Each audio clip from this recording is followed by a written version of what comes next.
Hello guys, শিখার কিচেনে আপনাদের স্বাগত। আজকে হাজির হয়েছি নতুন একটি রেসিপি নিয়ে।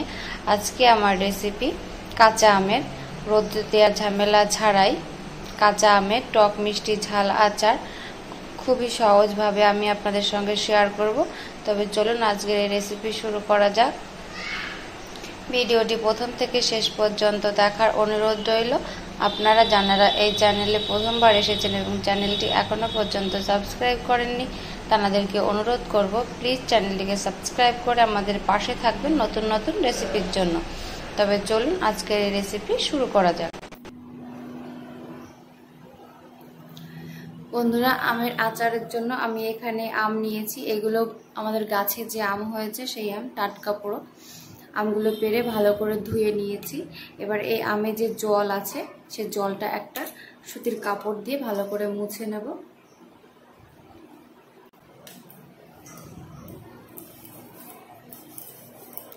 যে কোনো আচার তৈরি করতে গেলে আমের গায়ে যে ধোয়ার পরে যে জলটা লেগে থাকে সেটা ভালো করে ধুয়ে নিতে হয়, কেননা আচারে জল থাকলে আচারটা তাড়াতাড়ি নষ্ট হয়ে যায়। তার জন্য এইভাবে আমি প্রত্যেকটা আম ভালো করে একটা সুতির কাপড় দিয়ে মুছে নেব, যাতে একটু জল না থাকে। আমগুলো সব মোছা হয়ে গেছে। এবার আমি এগুলো কেটে নেব।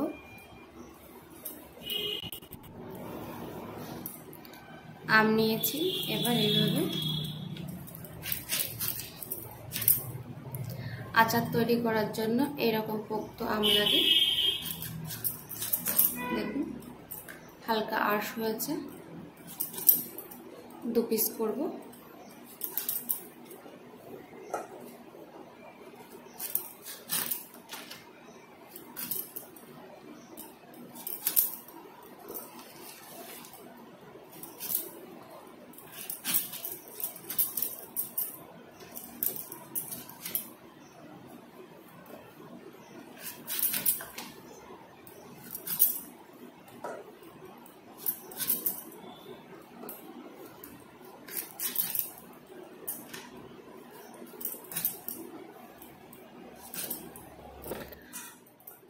আমগুলো সব কাটা হয়ে গেছে।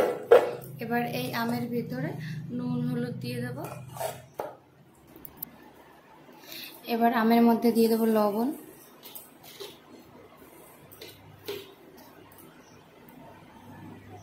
দিয়ে দেব হলুদ। এবার আমটাকে ভালো করে মিশিয়ে নেব নুন হলুদ দিয়ে।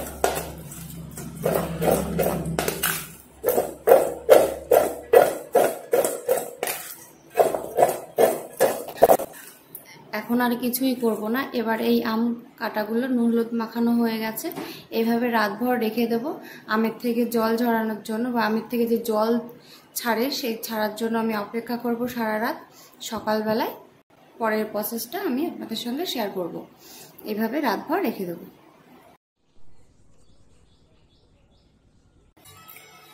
তো বন্ধুরা, এখানে যে আমি আম কেটে রেখেছিলাম 1 রাত হয়ে গেছে। আমের থেকে দেখুন কতটা জল ঝরেছে। তো আজকে যেহেতু আমি কালকে গত রাত্রে আমি আমগুলো কেটে নুন হলুদ মেখে রেখেছিলাম, আজ সকাল থেকে প্রচুর বৃষ্টি হচ্ছে, তো আমি আমগুলো আজকে রোদ দিতে পারিনি। এবার এগুলো কি করব, আমের জলটা যে জলটা বেরিয়েছে এটা পুরো ফেলে দেব। যেহেতু আমি রোদে দিতে পারছি না, আম থেকে জল বেরিয়েছে, আর যে কোনো আচারের জল ব্যবহার না করাই ভালো। আচার তাড়াতাড়ি নষ্ট হয়ে যায় জল থাকলে।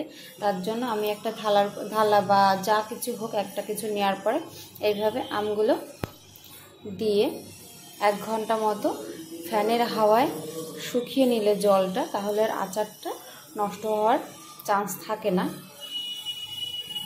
কাপড় দিলে কি হয়, আপনারা এখানে কালারিং কাপড়ে ব্যবহার করতে পারেন, তাহলে আর জলটা কাপড়ে টেনে নেবে বা শুকিয়ে যাবে জলটা।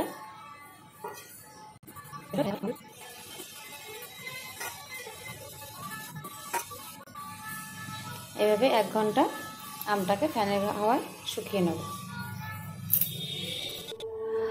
তো বন্ধুরা, আমগুলোকে ফ্যানের নিচে রেখে এসেছি, আর এখানে গ্যাসের উপর কড়াই বসিয়েছি।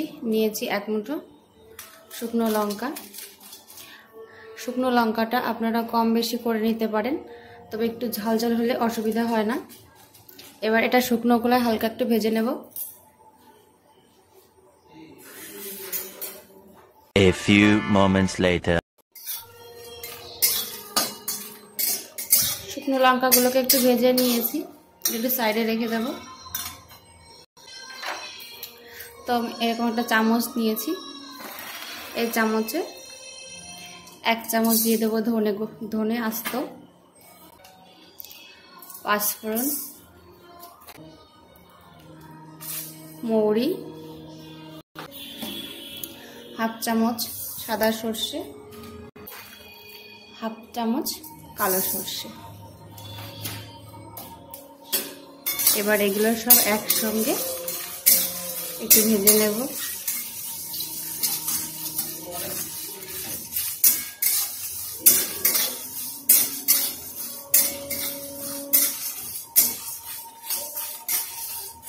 A few moments later. দেখুন মশলার রং চেঞ্জ হয়ে গেছে। এবার আমি গ্যাসটা অফ করে দেব, দিয়ে এবার এই মশলাটাকে নামিয়ে নেব। নামিয়ে ঠান্ডা করে মশলাটা গুঁড়ো করে নেব। আপনারা শিল নোড়ায়ও বাটতে পারেন, আবার মিক্সারেও বাটতে পারেন। এবার কড়াইতে দিয়ে দেব সরষের তেল, একটু বেশ খানিকটা।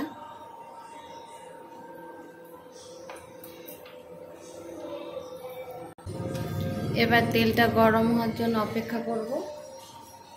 A few moments later. তো বন্ধুরা এখানে তেল গরম হয়ে গেছে, দেখুন তেলটা কতটা গরম হয়ে গেছে। এবার এর মধ্যে আমগুলো দিয়ে দেব। দেখুন বন্ধুরা, ফ্যানের নিচে রাখার জন্য আমের যে জলটুকু ছিল সেটুকু শুকিয়ে গেছে। এবার এই আমগুলো এর মধ্যে দিয়ে দেব।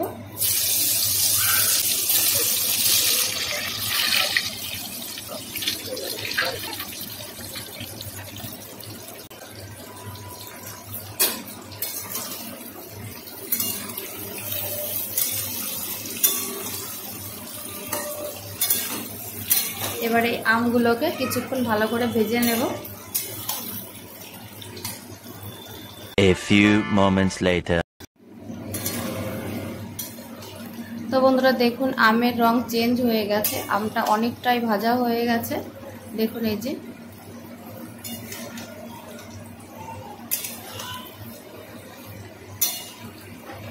আর আমি এই যে আমটা ভাজা করছি এটা সম্পূর্ণ হাই ফ্লেমে, এর থেকে বেশি ভাজবো না, তাহলে আস্তে আস্তে আমগুলো নরম হয়ে যাবে। এর মধ্যে দিয়ে দেব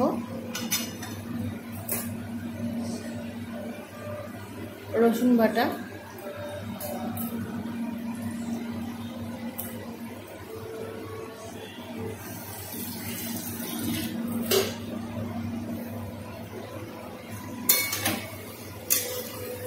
রসুনটাকে ভালো করে মিশিয়ে দেব।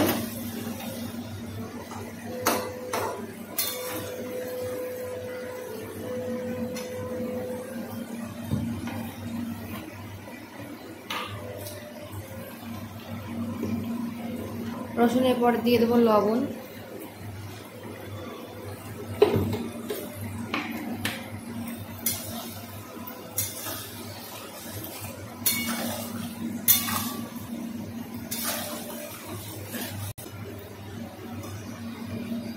আমি এখানে আর হলুদ ব্যবহার করছি না। এবার দিয়ে দেব যে ভাজা মশলাটা, যে শুকনো মশলাটা আমরা গুঁড়ো করে নিয়েছি সেটা দিয়ে দেব। যে গোটা মশলাটা ভেজে নিয়েছিলাম শুকনো খোলায়, তা সেগুলো গুঁড়ো করে নিয়েছি মিক্সারে, এবার দিয়ে দেব।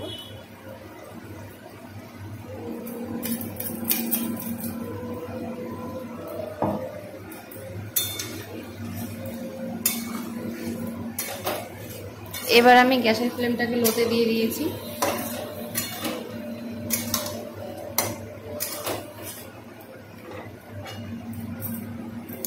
আচারের মধ্যে দিয়ে দেব কাশ্মীরি লঙ্কার গুঁড়ো 2-3 চামচ,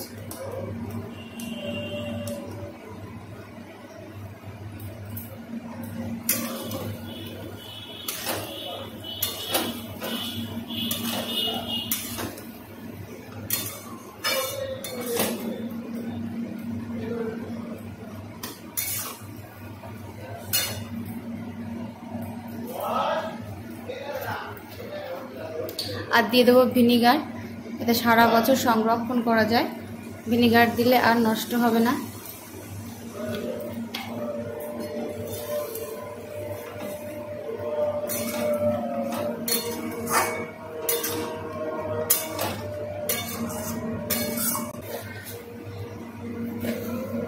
আর দিয়ে দেবো চিনি,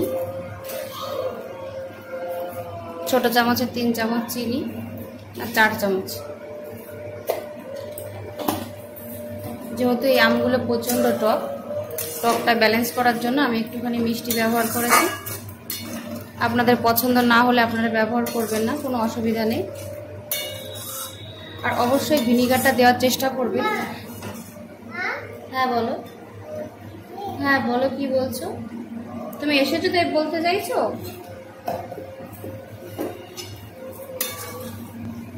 দেখুন কি সুন্দর একটা কালার এসেছে। তো বন্ধুরা চিনিটা পুরো মেল্ট হয়ে গেছে আর দেখুন সুন্দর একটা কালার এসেছে। আমি গ্যাসটা অফ করে দিলাম। আর অবশ্যই ভিনিগারটা ব্যবহার করার চেষ্টা করবেন, তাহলে আচারটা আপনি সারা বছর সংরক্ষণ করে রাখতে পারবেন। এতে কোনো প্রকার কোনো ছত্রাক বসবে না। আর অবশ্যই কাচের বয়াম ব্যবহার করবেন। কাচের বয়াম ব্যবহার করলেও আচার ভালো থাকে দীর্ঘদিন।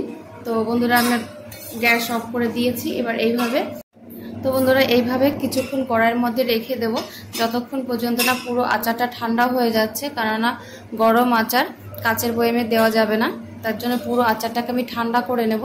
ঠান্ডা করার পর তারপর আমি কাচের বয়ামে ট্রান্সফার করে দেব। তো বন্ধুরা তৈরি হয়ে গেছে কাঁচা আমের টক ঝাল মিষ্টি আচার। রোদে দেওয়ার ঝামেলা ছাড়াই তৈরি হয়ে গেছে। তো আপনারা বাড়িতে রেসিপিটি ট্রাই করুন। আশা রাখছি রেসিপিটি আপনাদের ভালো লাগবে। ভালো লাগলে অবশ্যই লাইক, কমেন্ট, শেয়ার করতে ভুলবেন না। ভিডিওটি দেখার জন্য আপনাদের অসংখ্য ধন্যবাদ।